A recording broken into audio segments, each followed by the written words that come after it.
Well, it's that time again.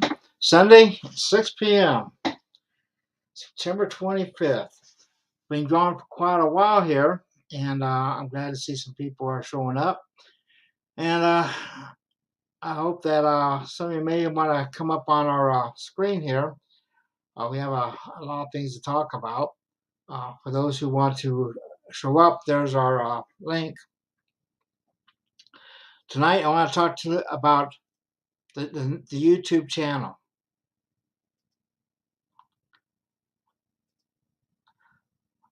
Okay, let me see if I got this right.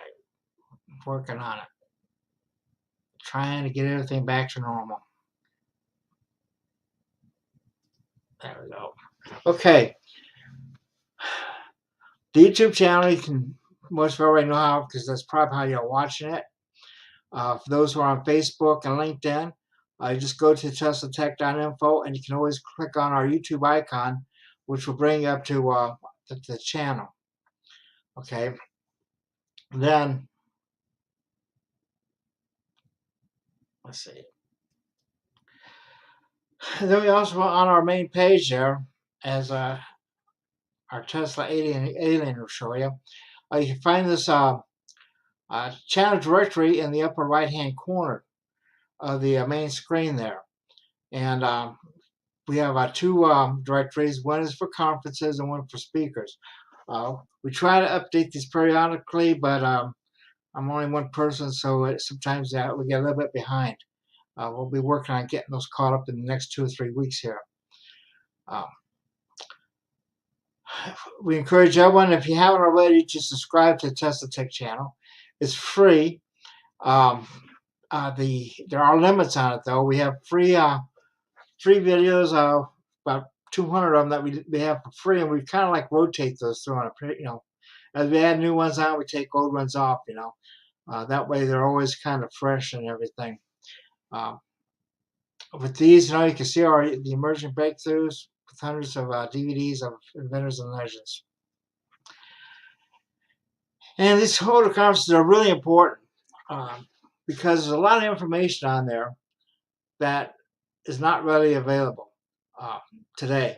A lot of these people who have put these conferences together over the year or spoke at these conferences have passed away, and their knowledge is only available to us through these videos.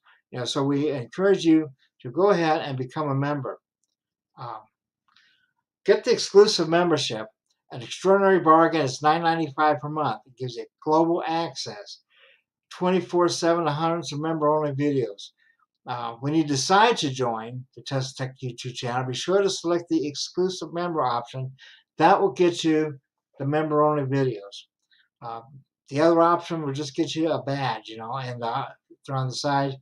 Those badges tell you, can tell people how long you've been a member, and that you are a member indeed. So become an exclusive member for complete access. And of course, Steve's Place, and we are based out of the YouTube channel. And we encourage you to mark your emails as not spam. We're having a difficult right now communicating with people because these emailers have like a conspiracy against mailing to people. What they do is, if you don't answer your emails or at least click on it, once every 6 months or so, they start marking it out as unmarketable. And then all of a sudden they tell everybody out there in the world that, hey, you're an unmarketable person. And so you may or may not get your email. And if you get marked as unmarketable, a lot of times they just throw it into the spam list so you don't get to see it. And some of them just completely don't even bother delivering it. I have no way of really knowing what's going on there at this point. Right now, I'm working with my email provider on fixing this issue here, because a lot of times the only way I have reached people is through direct mail, and that's once a year. And I send out a program to everyone on our mailing list. It's very expensive. It costs about $6,000 to do that. But the U.S. mail don't have the luxury of just saying, "Hey, I'm not going to deliver the mail today to this address," like the email people do, and it's become a big issue. One of the things I might want to note is we're also having a problem with YouTube. YouTube censors the people. If you don't have, if you mention things like vaccination, um, or if I talk about I speak will talk about any kind of medical things like AIDS seem to be a big one, um, COVID, all of a sudden what they want to do is take and ban you, call it medical misinformation, and they bar you from uploading anything for about 2 to 3 weeks. And if you get three hits in a quarter, they can supposed to be able to ban you permanently. Now, what's happening is the state of Texas and the state of Florida have both passed laws to where they can't censor people like that on the basis that it's um, on the basis of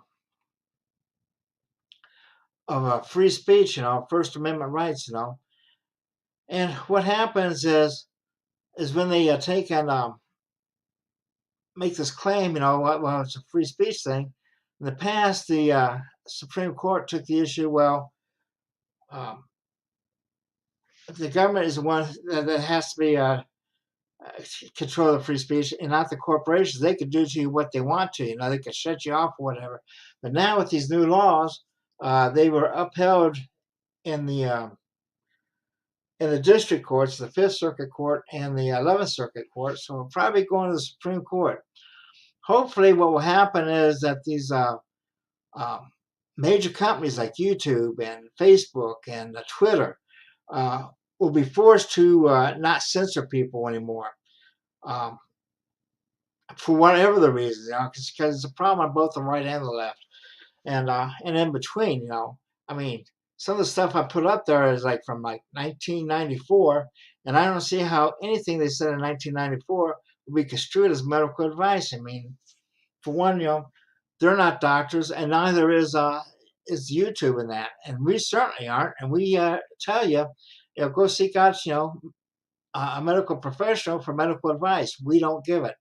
We just tell you what the research has found, period. And it's not to be construed as medical advice. And so that's the way things go these days, And we're fighting it.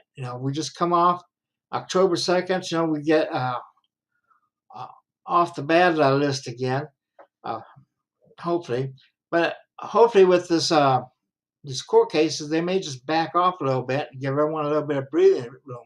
It seems like everything you do today has got to be a political issue, and I disagree with that. I don't let the speakers get political on stage. We stick to science and technology. And that's our forte. We believe in free speech, but if you want to go out there and you want to talk politics, there's plenty of other sites out there to do that on. Anyway, this year, we'll be having our new conference. This is got to be updated, but the 2023 conference is going to be August 9th to 13th at the Crown Plaza again. We are giving people a 45% discount if you register at this point for the next couple of days here. I've already have people signed up for next year to come, and I'm working on speakers right now, and I think we're going to have a good lineup. We always do, and I think everyone always has a great time in that,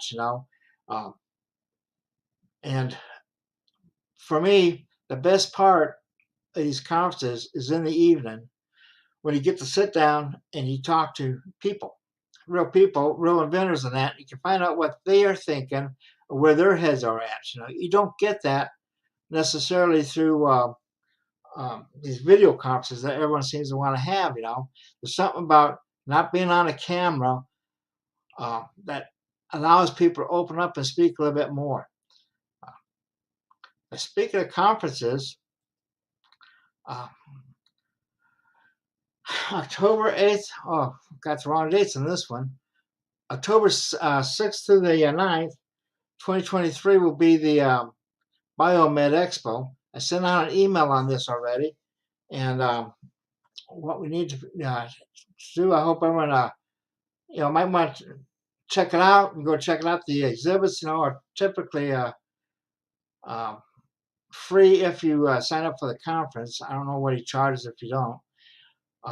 I guess he's going to live stream this event and that. But if you pull up the email or contact me, and I can forward you another email about the link that will tell you what he's going to be doing there. Go up to the website, and I believe it's biomed.tech, and he'll have a list of speakers that he has right now, and it's a pretty extensive list. I'm working on it, trying to get a table there. I probably will be there. If nothing else, I'll be walking around, uh, in the audience there. So, plus I also have a lot of friends who's going to be there. So I encourage everyone to go ahead and maybe at least check it out. And that's August 6th to 9th, I believe, 2022. Yeah. Anyway, getting back to things here. If anyone has a comment or anything they'd like to talk about, let me know. I think this year we're going to be focused more on. We'll be focused more on energy because that seems to be a real up and coming issue here with this climate change. The key to climate change is to take and control your energy sources. I find it interesting, like right here in the southwest desert here, our biggest problem is water. We no longer have a good water supply. The Hoover Dam is down to around 28% of what it should be. And if it goes any lower, they may or may not have electrical. However, that may be offset with all the solar that's going up in the area here. If you go south of Motor City, all those flatlands are just being covered with mirrors and solar cells and everything. I'm not sure that's a good thing. I would think a better thing would be to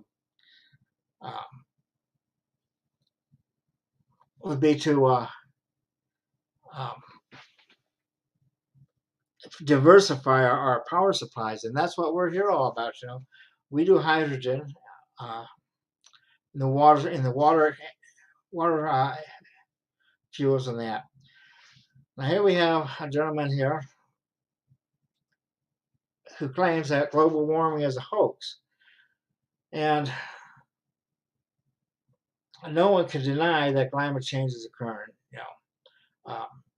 People can have their own opinions on what's causing that. I believe Tesla made it abundantly clear with his experiments, that that you could affect global changes. A lot of people are claiming that mankind can't do that, but we do. And in any case, I don't think it's a good idea to be polluting your air supply, with these different gases and everything. It's like turning your rivers into an open sewer and then pumping water out to drink. It's not a good idea. And people could claim, that's hoax and that. And yeah, we may have unlimited clean energy with the ether. The problem is tapping it. And that's a lot more difficult than what people would tend to think. I think Tesla did it. I believe that I did it with the Kipper motor. And the Kepler motor problem was it only lasted 3 weeks. And sometimes I suspect that Tesla ran into that same problem. And that's how come he sold it to the Westinghouse Corporation just prior to moving into the Hotel New Yorker. And that was probably um, one of the stipulations, for that sale. Because Westinghouse picked up that rent, for him to have an apartment and a workshop at the Hotel New Yorker. And then carbon dioxide, anything in excess is a pollutant. You can have too much. If you have too much, you can't breathe. Um, it will smother you. And so the key word there is trace. Once you have a certain beyond a certain point, it's no longer a trace. The trace is way below 1%. You're barely detectable. That's a trace. Carbon dioxide is a pollutant. And Victor Schauberger claimed to have tapped into free energy, and we used to have books on Victor Schauberger. Unfortunately, all those books have went out of print, and they haven't been replaced. And people who have tried to replicate a lot of his stuff, like Coates, can't find his books around either. We will be having, like I say, down the road here, we'll be getting some more information online on that. And the CO2 is 0.2% of the air. Sometimes, some places, sometimes it's more. So the big problem is, if it wasn't a problem, our biggest problem is oxygen deprivation. In the factories, like where I used to work, we had to go around and we had to meet minimum standards for oxygen in the building.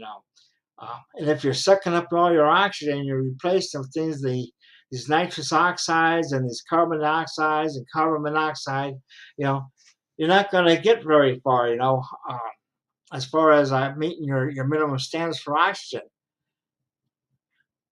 Now, I am in a position to where I'm on oxygen at night, and I probably should be during the day.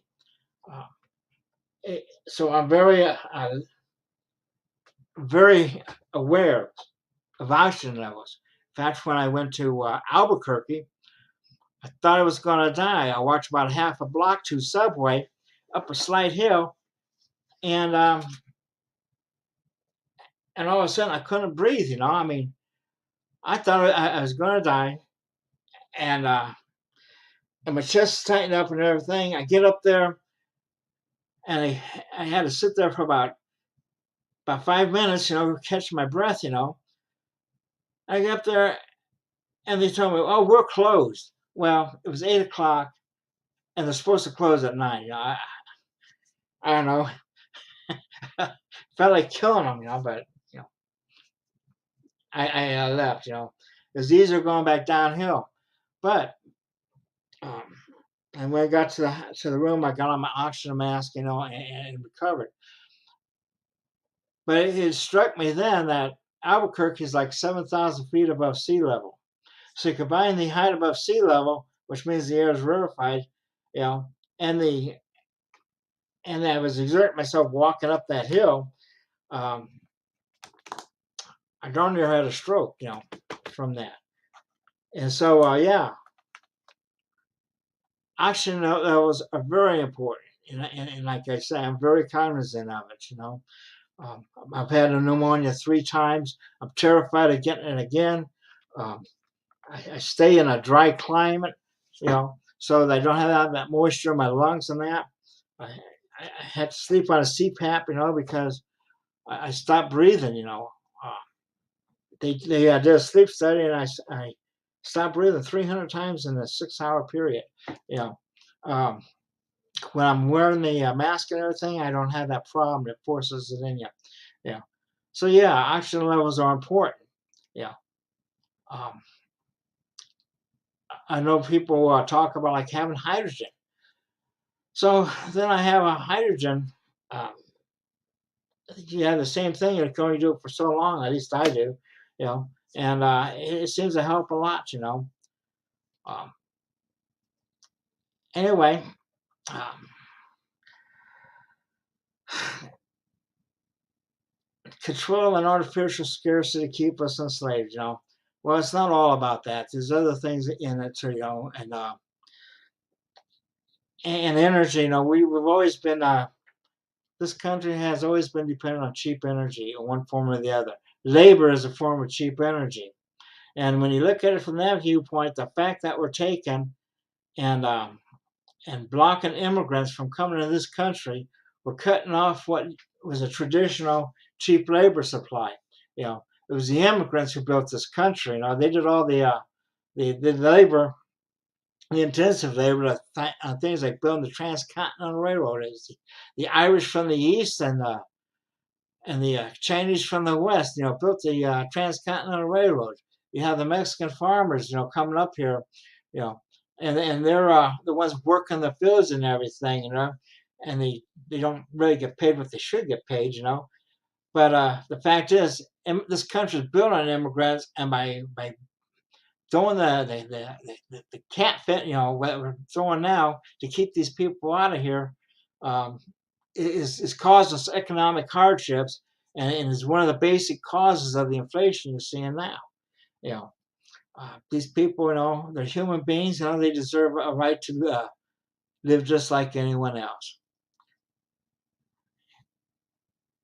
And moving down to sea level where the air is more dense, it's only a part solution. You go to LA, you know, and you can smell the ozone as you're coming over that the crest of the hill there into that bowl there, and you smell all the ozone there and the pollutants there. So I don't think that that's really a good solution anyway.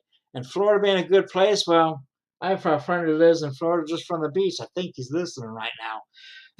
And next week, you know, he's going to have to deal with this hurricane that's headed away.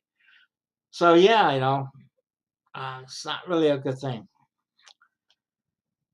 And this thing, Haritaki, I never had heard of Haritaki. I'm gonna write it down in my notes here and look it up later.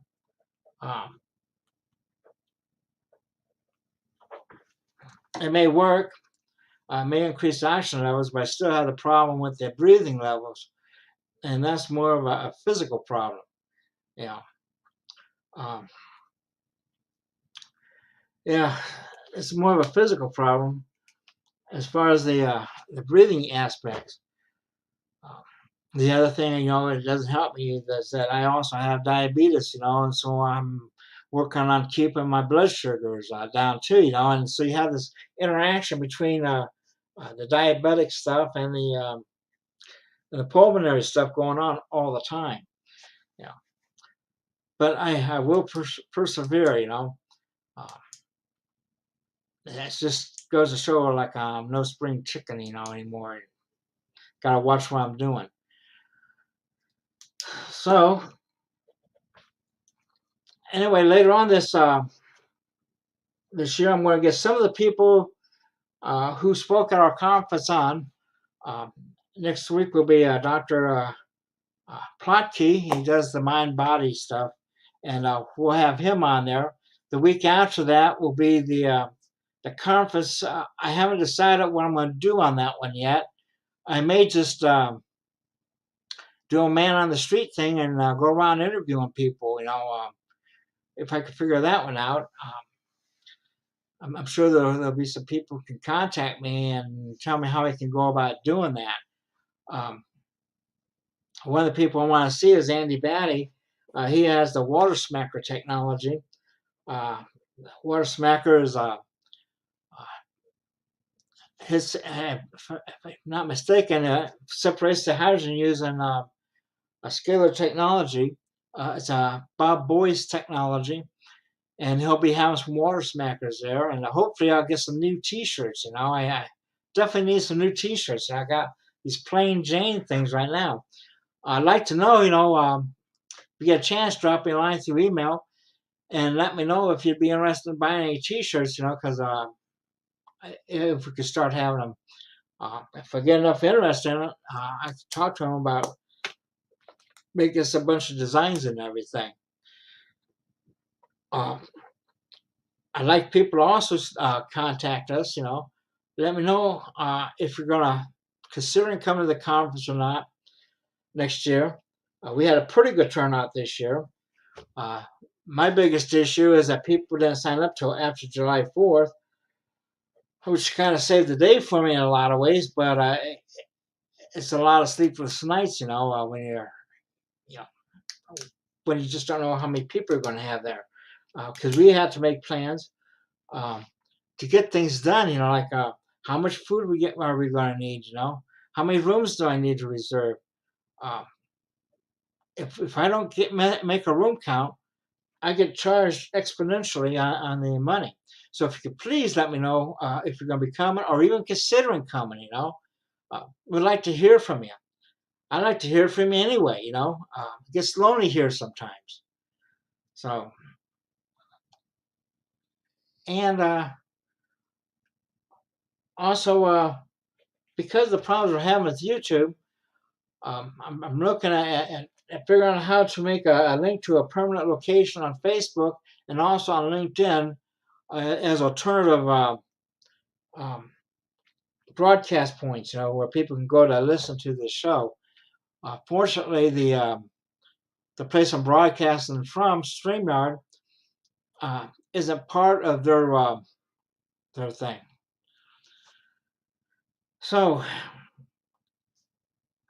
does anyone else have any comments? Is Wolfgang the only one who's talking? I know Crypto will be coming on here pretty shortly.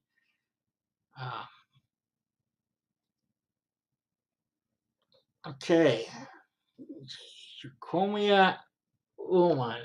I'll have to look that one up. One of the things I've been doing is just eating plain old-fashioned watermelon. Seems to be a wonder food here. Hopefully, it'll help me lose some weight and keep me hydrated. Plus, I like watermelon. Always have. When I was in the army, in Korea, we'd be doing patrols and everything. And walk through these watermelon fields, and we could all get these little personal watermelons, the ones that are about, that big, and you could take and get you there. So anyway, that was one of my favorite times, was in the summer in Korea, walking through the watermelon fields. Love that watermelon. So anyway, next year, we'll be going to Albuquerque again for the conference. We do have DVD sales from this year. Right now to September 30th, everything's kind of been extended. If you haven't gotten any DVDs, you should get them now. You get 3 DVDs, and you get $10 off if you buy 3 or more. So, and then if you're buying the older ones, like 2019, 2021, and older, those DVDs, if you buy 3 or more, you get $5 off each. And then also, I reduced the price from like $30. They're down to $20 now on top of that. So now's a good time to get it. And plus, we also reduced the price on the sets and everything too. These DVD sales and that is what enables us to stay alive throughout the year, So, okay. Like I said, next week you start having the Biomed conference here in Las Vegas. I'll probably be here because it's right down the street. The big thing there is for people to get out of the rut. The one thing COVID has done is it's gotten everybody too used to being on on video and that. It's kind of nice and everything, but it still makes you a slave to the one-eyed monster here, you know. And we don't get to meet each other face to face and talk to each other the way humans are supposed to meet, and talk, That's why the conferences that we have in Albuquerque are so important. It gives people a chance to go out and meet other people physically, and when you see someone face to face like that, you learn a lot more about them just from their body language. Uh, Communicating is just not all verbal.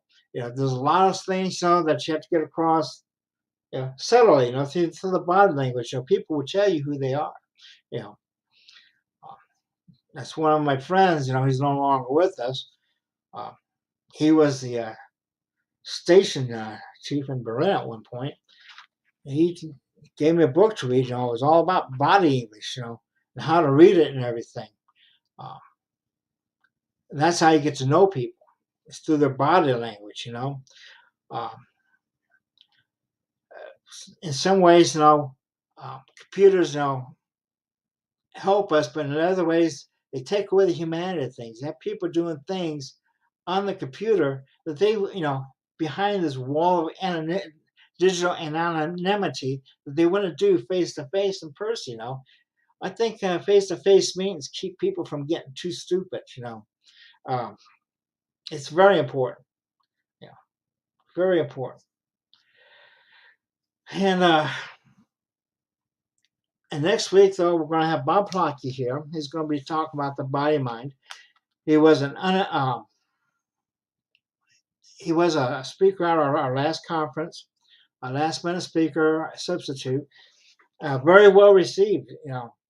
Unfortunately, he couldn't stay long enough for me to get to sit and talk with him and at his booth like I wanted to, but we'll get that chance out next week.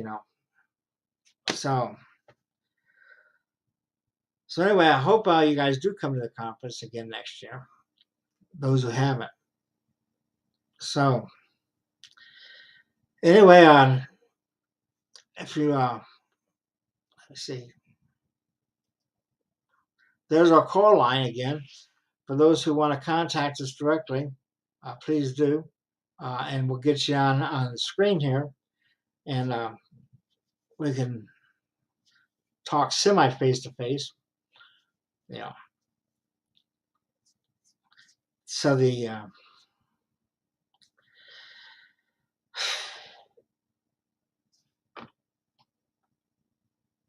anyway, I think next year will be pretty good. I'm going to try to get Mr. Brock there. He didn't show up this year, but I think he'll show up next year. And we have just a host of people I'll be working on to get to the conference next year. If anyone has any recommendations, feel free to email me at steve@teslatech.info. And like I say, be sure to go in and mark us as not spam on your computers and that. This artificial intelligence these days is taking over the world, and as much as they try to read your mind, they really can't, and the fact that they do overrun us, with this artificial intelligence, we need to fight every inch of the way. I myself, I get a recorded message and that, I just hang up, so okay, our video posts on YouTube. Well, we try to get everybody to think. That's the whole point of this. I have a degree in electrical engineering. I believe in science and technology. I don't believe that the people who teach us stuff have an open mind about what they teach. They only teach specific parts of it, and they don't take into consideration that every aspect of our life has boundary conditions. What they call truth is only or fact is a fact under certain conditions, very specific conditions. And when they teach that, just that condition, and don't teach you to expand it, um, then what happens is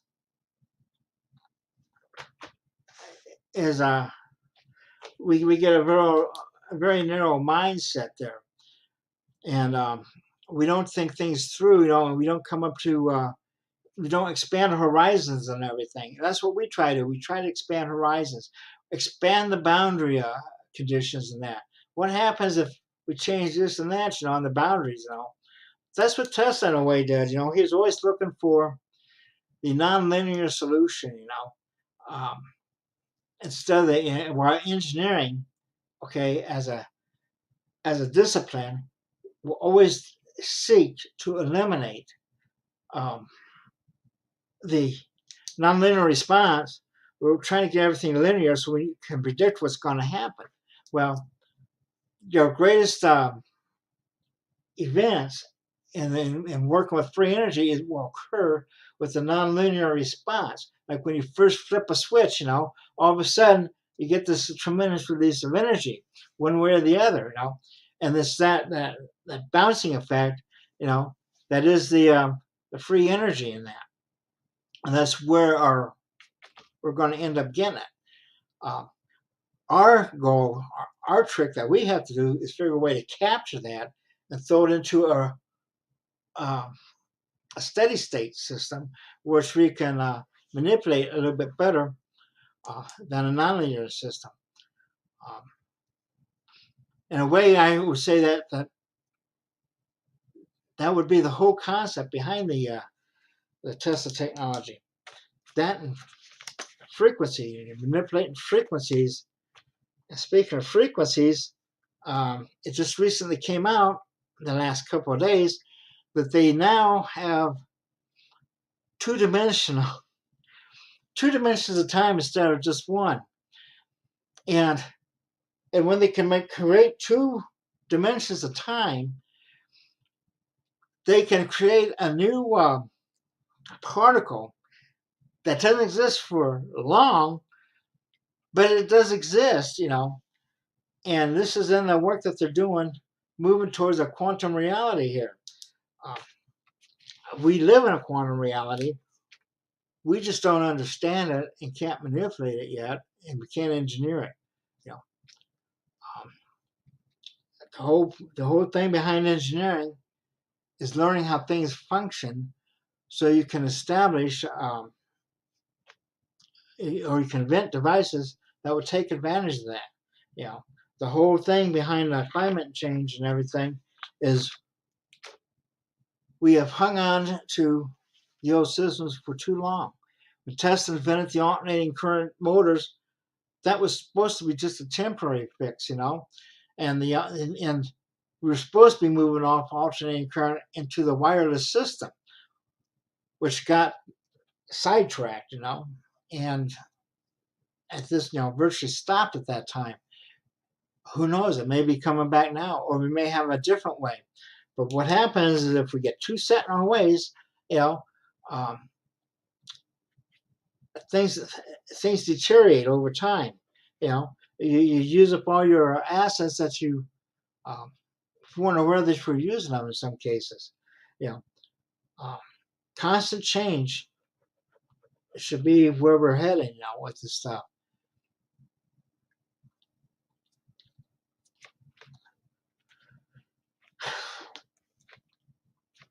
So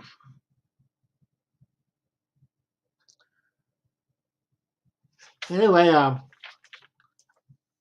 the YouTube situation, I think we're going to, like I said, it's going to take care of itself, and just keep your emails open. So like if anything does happen, I can inform you through email and that. If anyone wants to become more involved with this, send me an email. Let me know what ways you can become more involved with this. I'm looking for new talent all the time. I'm trying to get the next magazine up. I can use some more articles. It's not easy coming up, with a bunch of articles, every 3 months, but that's what we want to get to. So if you know anyone who's doing any research and needs a way of getting out, have them send me an article. Maybe what they have to write would be perfect for what we need. Maybe will give us some new viewpoints. Yeah. And okay, George Gurdjieff books. Yes, I've never heard of George Gurdjieff, and I'll have to look that up. I'm going to write that down. And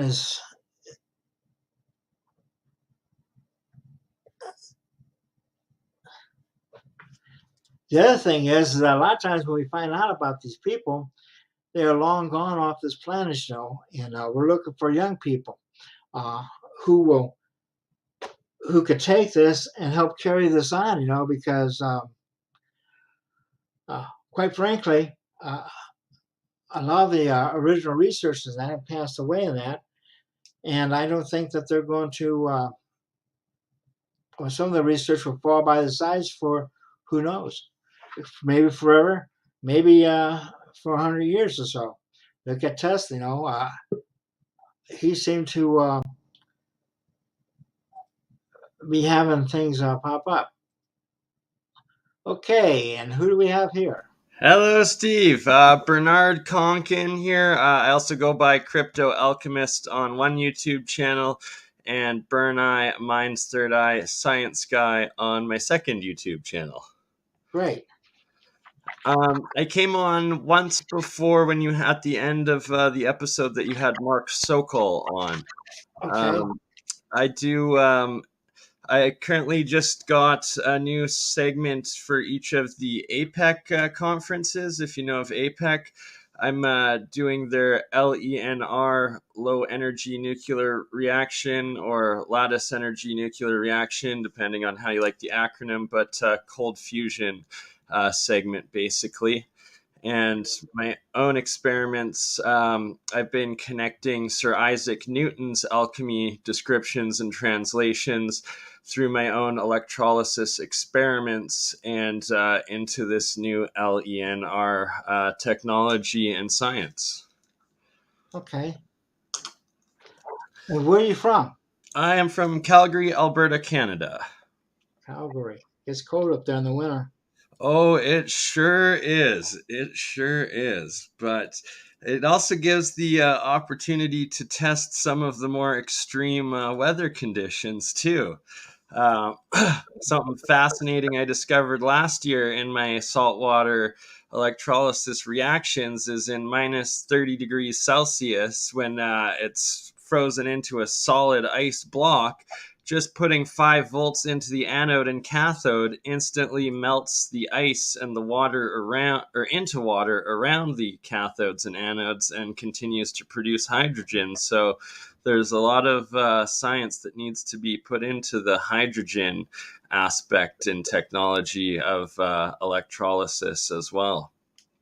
Well, I think that they're going to be making some real good headway here in the next year on the hydrogen. This whole COVID, between COVID and the climate change, it's just changed our world as we know it. That and the war in Ukraine. I mean, geez.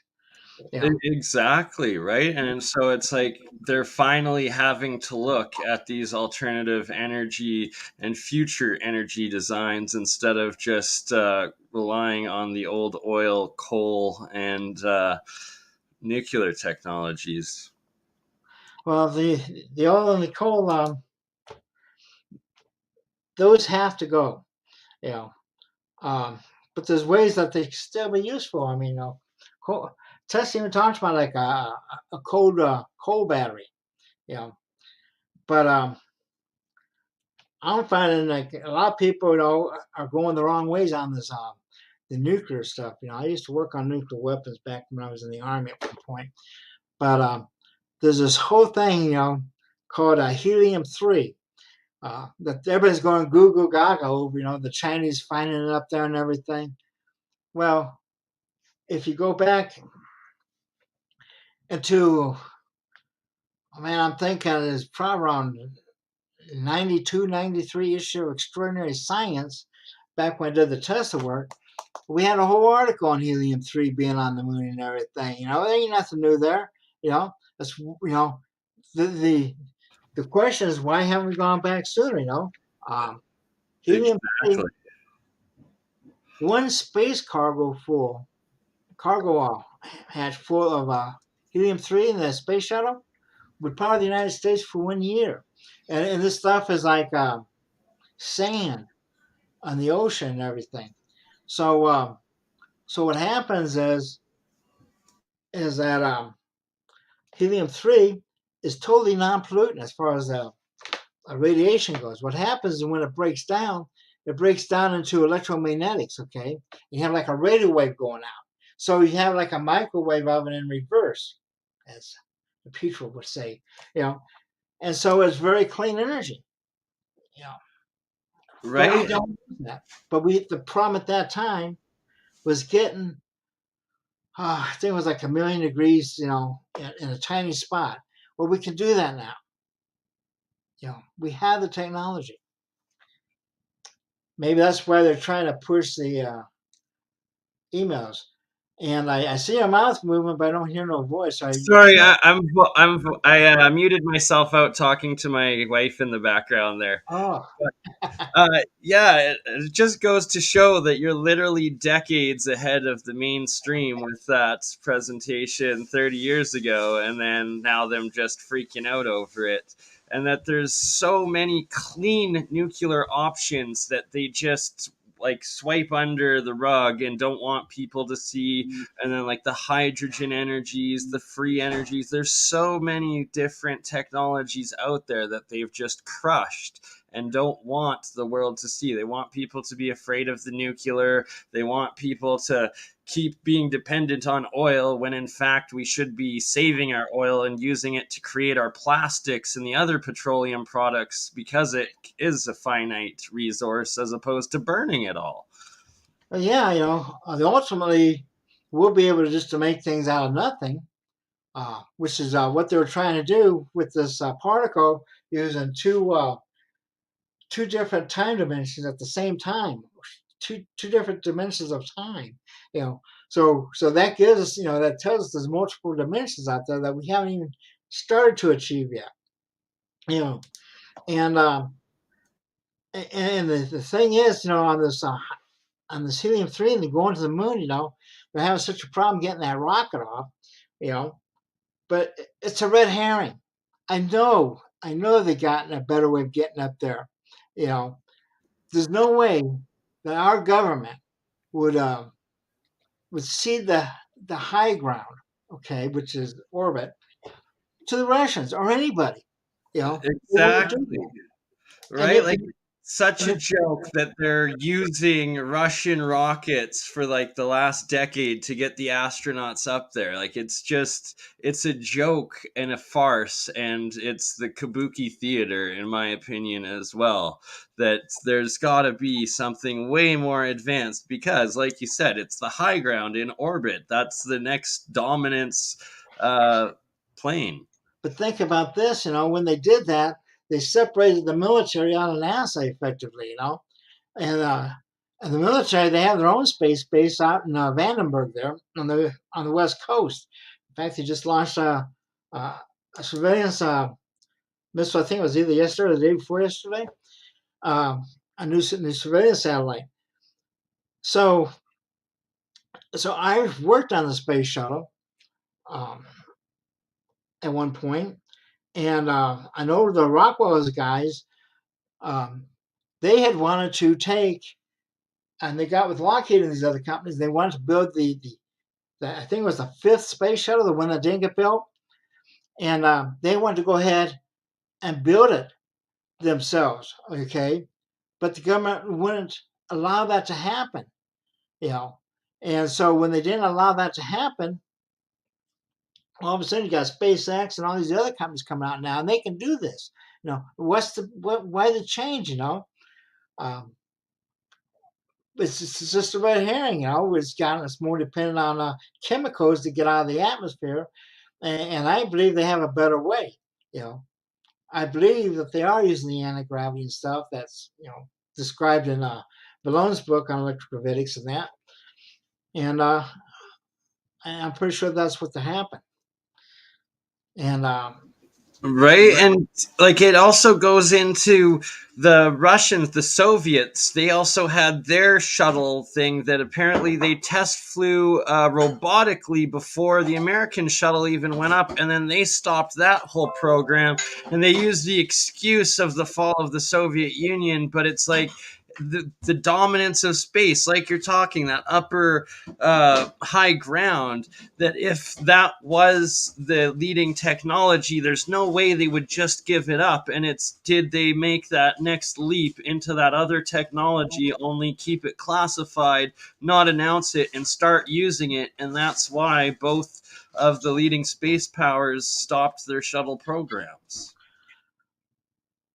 Well, here's one lady, she said, bet they use Stargates to go out into space. Well, who knows? That could be a possibility. Like I say, we still haven't fully examined all this stuff yet, as far as like space time and everything. I do know we need to watch out for the Chinese. You know, the Russians, um, I don't know, when I was in the Army, we trained against the Russians, okay? And we had their all the equipment they lost in Israel in the Yom Kippur War in '73. All that ended up at Fort Irwin, you know, and and all that stuff ends up in Fort Irwin, and that's what we trained against. And the Russians, had this big overbearing, military and everything that's supposed to be so so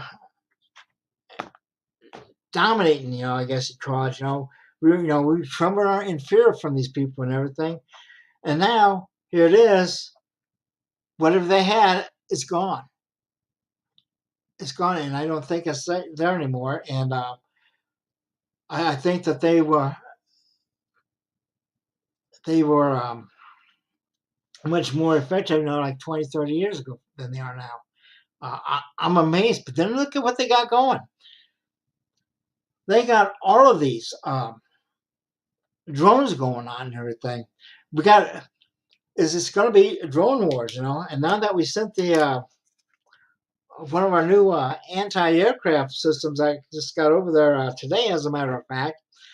Okay, uh, it's just a testing ground. This is like the Spanish War, just prior to World War II, where we tested all this equipment. It's just like the Persian Gulf War in 94, 93. Yeah. That was demonstration.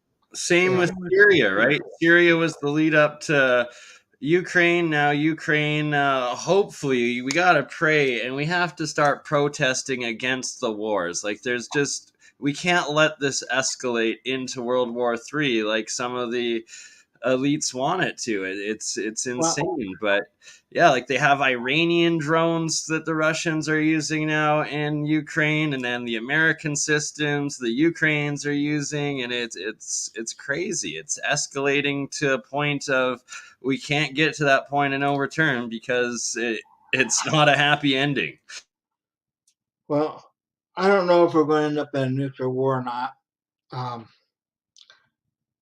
It's a very real possibility because we have a guy who's very, very sick, very, very old, very, very sick, who has no stake in peace anymore. What he's trying to do is build his legacy. And the thing is, we just can't, let them take over Ukraine, because then it's a never-ending thing. Appeasement never ends. It's just like getting blackmailed. Once you give that first check to a blackmailer, you never get rid of it. The only way you can deal with blackmail is to take the hit and move forward. It's the only way to deal with it. Otherwise, you're held captive, and that's what's happening here. We're being blackmailed, and for someone to blackmail with nuclear weapons is a very serious problem. I worked on, like I say, I was Mr. countdown on a purging system. I had to figure out anything that went wrong on an acre of site, and I had 12 minutes to do it in because we knew that we had missiles headed our way, and we knew how much time we had. Okay, so so yeah, it's a very serious thing, you know, and like I say, you just can't let that stand. And that's yet another reason, though, why we need to develop these new technologies, the abundance, the free energy, or like the increased crop yields and all of that, the abundance for the world, so that these nation states don't have to compete and fight for the limited resources. And that if we just put a certain amount of GDP into actually figuring out these new technologies like the hydrogen, like the low energy nuclear reactions, like the over unity devices, or just making our electrical grid more efficient, our energy generation more efficient, and the technologies, especially with like the structured waters, the magnetic waters, the colloidal waters into growing, and the field forces into growing, where crops are turning out 3 to 4 times the size and off of less energy that there would be enough for everybody within like 5 to 10 years, and we wouldn't have to go down this destructive path anymore. Well, I think there's more than just that going on too, because um, at one time, wars could be fought over resources and everything, but this war we have now isn't even about resources; it's about a personality, and one guy's vision of what he thinks should be, you know, and and I'm thinking, you're looking at these hypersonic missiles they're developing that's supposed to be the end all or whatever. Well, I don't know if you watched Stargate, okay? Um, anyway, I'm going to give away the ending here, but so spoiler alert if you never watched Stargate. But at the end there, they sent that nuclear bomb up through one of those portals, those transmitters, Yeah. uh, and so what happened, to me, is saying, well, we have all these missiles and everything, we have all these anti-missile defenses, but what happens when we have these transporters, and we can just transport a nuclear weapon right in the midst of your target? What's the defense against that?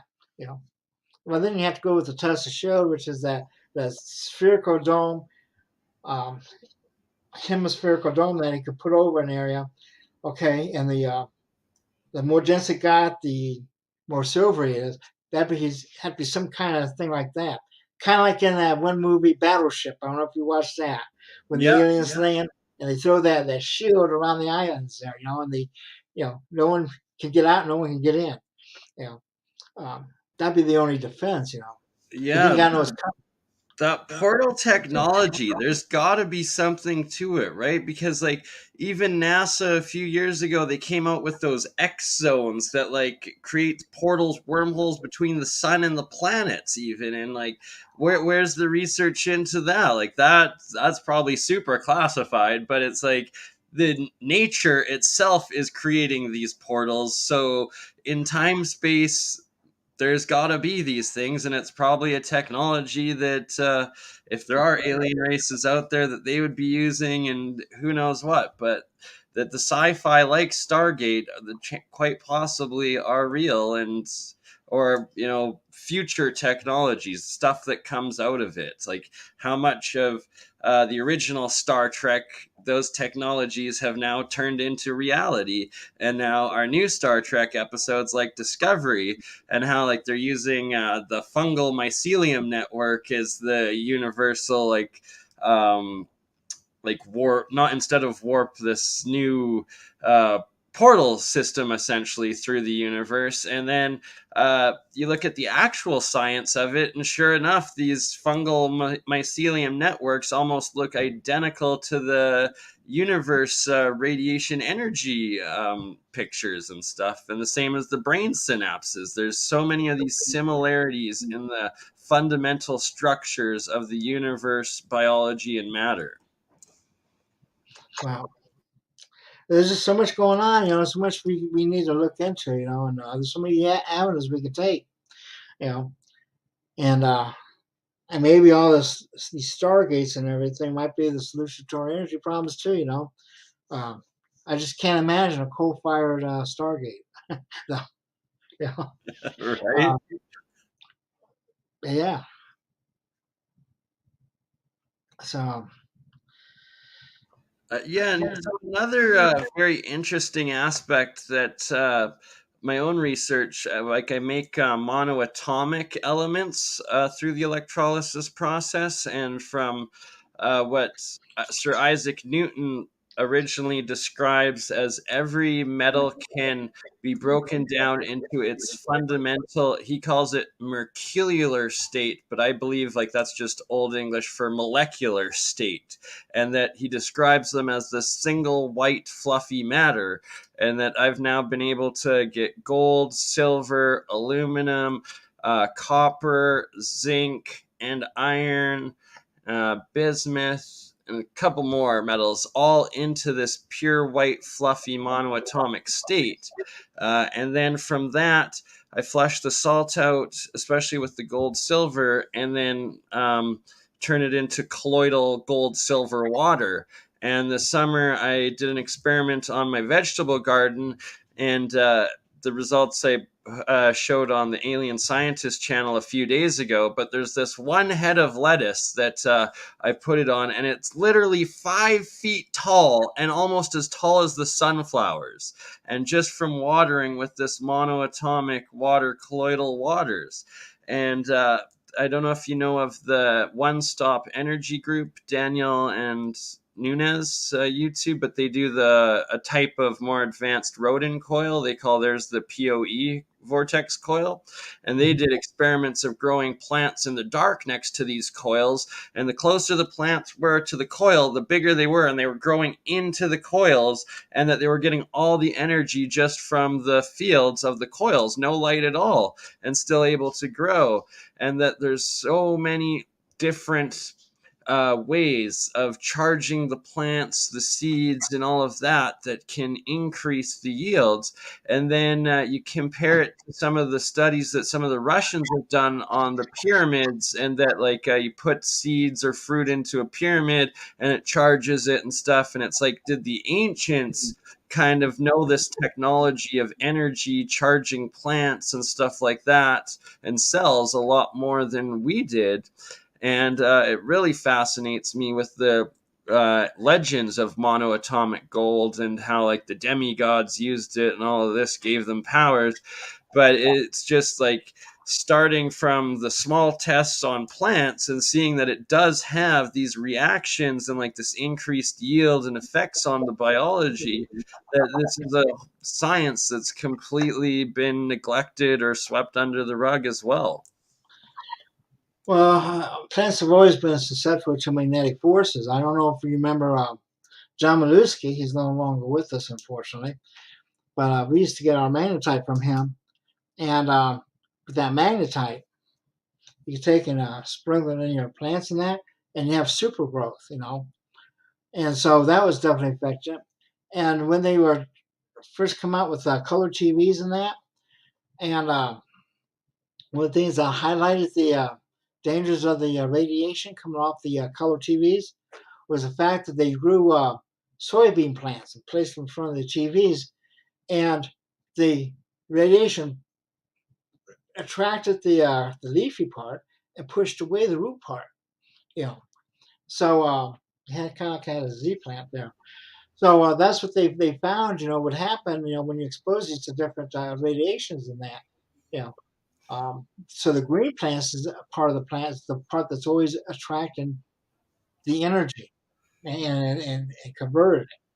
So Right, and like those are old experiments, and it's like the just like if that was adopted like 20, 30 years into agriculture, imagine how much better things would be now. But instead it's like companies like Monsanto have the monopoly on it, and they're putting poisons and toxins genetically modified into the food to kill the pests. But it's like, what are those toxins doing to us? Like, there's so many other ways out there to like secure the food, and like it boggles the mind, really. Well, they have no care for us. They don't care for people. Like, all these uh, artificial sugars there, like saccharin and the other one that they came out with after that. When they had the big saccharin scare, they're based on nerve agents. Okay, and the nerve agents, are sweet. So you're going from one poison, the sugar itself, into different types of poisons and that, and toxins and that. That sweet carcinogen, right? Yeah, and it's the sugar will kill us, and it don't take a rocket scientist to figure this stuff out. You know, just a little bit of common sense and look at it. Like when we back in the early 1900s, we didn't use that much sugar, very little, like about a pound per person per year. Now it's like 200 pounds per person per year. What do you expect? People are going to be bloating out and everything. And it's affecting every aspect of our life. Um, the uh, the military is complaining because there's too many obese people who are physically unfit for service, and they're like 19 years old. You know, um, I'm I'm obese now, but I'm 67. When I was 19, I was 126 pounds. I stayed that way till I went in college. You know, and then I started getting ballooning up on. But before that, I was like 126 pounds. Except for I got Right. really sick, and I was down to like 90 pounds because I had the um, what do you call that? Hemorrhagic fever, which is a relative of Ebola. Well, I had that in Korea there, and it almost killed me. So yeah, Well, glad that you survived that, sir, as you have done the world a great service ever since with everything that you well, have done with Tesla Tech. that was let's see, that was back in the 70s. Yeah, yeah, a long time ago. But yeah, anyway, Yeah, great talking with you, sir. I've got to get going here for the family dinner upstairs. I appreciate you having me on. I got your email about the application for next year's presenters. I'm gonna fill it out myself with for myself, as it would be an honor to be there. And I work on a lot of different things. I'll send you some links to some of my videos. Like, I work with a lot of the APEC team, like Jeremiah Pop a lot, and then Michael Boyd I do a lot of stuff with, and then another guy from Toronto, Mike from Faraday Research. Where we do a lot of the electrical engineering. Mike builds, he's doing an Adams motor build. He's done the Don Smith spark gap generators. He's done an M machine, and he's putting it all together into like a new device and stuff like that. And then yeah, we've got a couple other people working with Vortex coils, like this Winnipeg for Enlighten for Truth channel. Gerald, he was on my program last week showing off some of his coils and the resonance testing and designs he's doing with them, as well as Mike from Space channel. I don't know if you know that Mike, and his coil designs. So you're an inspiration to us all, good Steve, and we love it. well, And here's a thought for you. See if you can get these guys all to contact me. Maybe they should all come to the conference. We can have a big reunion right there. a Turn that thing hundred into a percent. reunion. A Yeah, hundred percent, my I mean, friend. I will do that. I'll include in the email to you the link to the video with them, to their channels, as well as their emails in it. And yeah, that would be spectacular to have. when you think about it, I got some really good rates on the hotels. For like what is it, $82 this year? You know, that's a really good rate considering that includes breakfast and free Wi-Fi. But the thing is we have something every night too, which is free.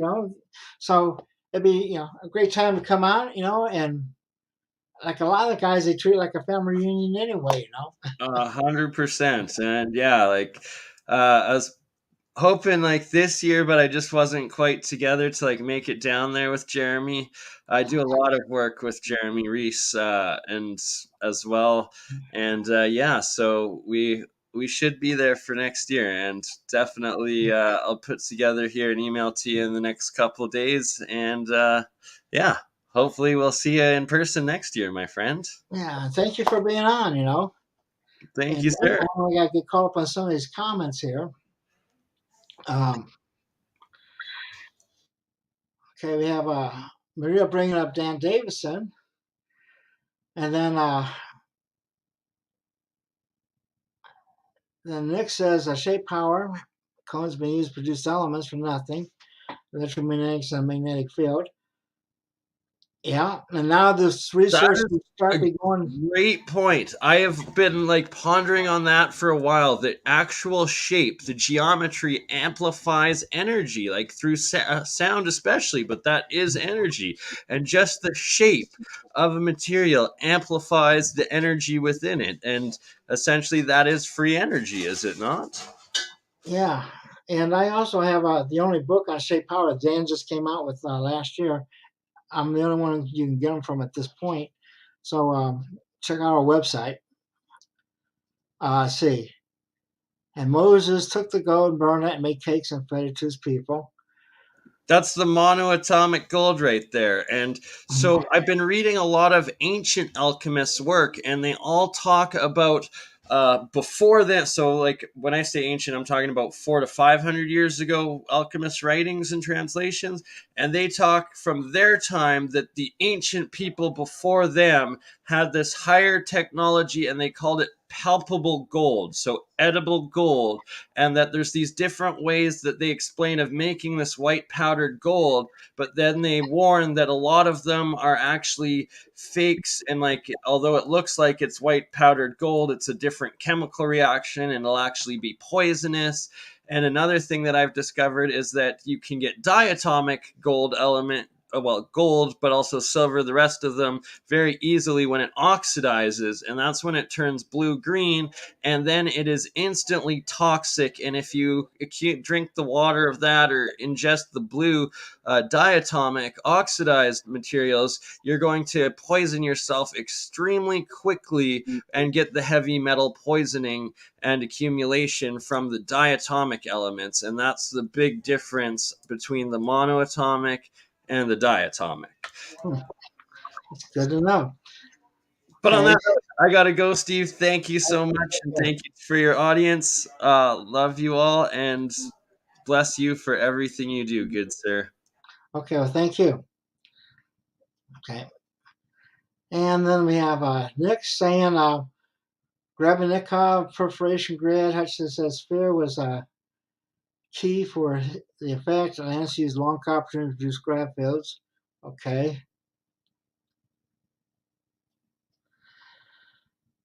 Uh,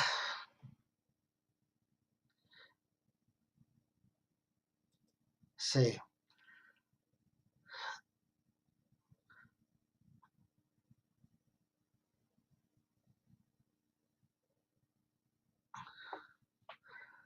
Well, I'm not too worried about what they call things so much. The thing is that the periodic tables that Walter Rosa came with is definitely different than Mendeleev's periodic table. You know, um, so and here's next, and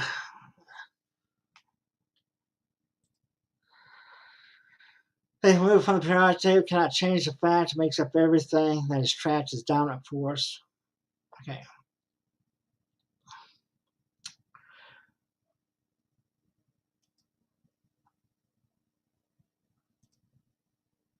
Okay, part of the evil agenda.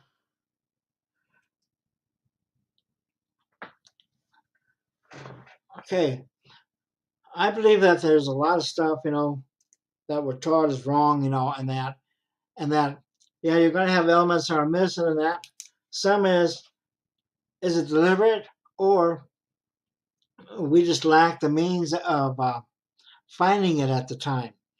Um, I take a look at a thing called quaternions. Like when Maxwell wrote the original equations, he had another force, another gravitational force in his equations, and that went away. And people were saying, well, that was a deliberate thing. Well, deliberate in what way, though? As an engineer, okay, um, we take and we simplify equations the most we can. And when we're solving stuff, anything we could take to a zero and drop off, that's what we did. And in those equations, gravity was something we could take to zero, because to solve and you could solve the equation with a quaternion, it was virtually unsolvable at the time because you really needed to have a supercomputer. Okay, and that really came into play with the electromagnetics when they were starting to build these rail guns, and everybody's going by Lorentz equations and that, Well, the Lorentz equations took the longitudinal force, which was a well-known force originally. I mean, we even designed iron furnaces that took effect of that longitudinal force over current into effect when you're building these things, so that that current would stir the iron, as it was keeping it hot. But what happens? But what happens is in the air, okay, which was already used in these equations mostly, it went and then to take it to zero, because longitudinal electric force through air is nothing. So next thing you know, you have all these Lorentz equations being used as the standard for electromagnetic circuits in that. Well, problem with that is that when you push the current through, okay, at high currents, all of a sudden, what was a negligible factor becomes a very significant factor. So their rail guns were blown up on it, and what they found is that you go back to the original equations and you don't take out that longitudinal force, and all of a sudden they can predict right where the forces will break it. So things disappear because people take too many shortcuts and they don't know what the shortcut is based on, and that's the come we need to constantly take a look back, or at least some of us do, take a look back and see where everything originated from, So I believe in conspiracies, but not everything is a conspiracy. I mean, you have to look at it from a logical viewpoint and find out what's going on. You know. So anyway, I'm about wore out here. My breath is about ready to go, and I'm hoping to see you all next Sunday. Let everybody know that we're kind of back on the air. If anything happens where I can't broadcast through YouTube, I will be somewhere else, and I will be notifying people um, through the email. So make sure that the emails don't reject us, we're not being called spam, and that you kind of trust us. And just a couple more notes here. Um,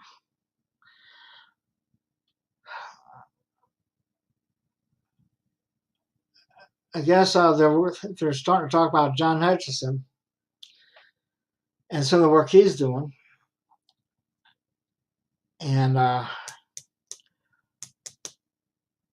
so quantum theosophy and are nicely correlated with certain contactee data, a matter of the highest material.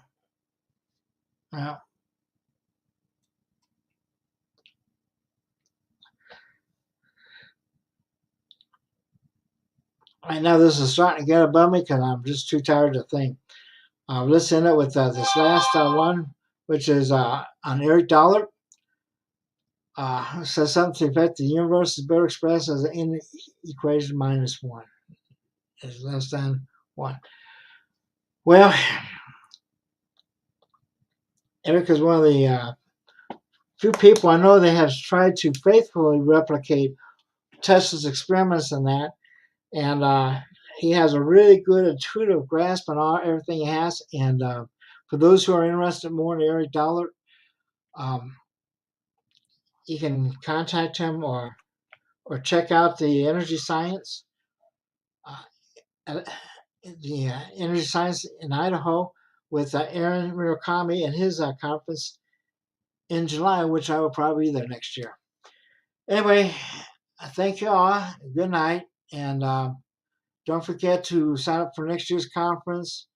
I get 45% off if you sign up before October 30th, or give me a call.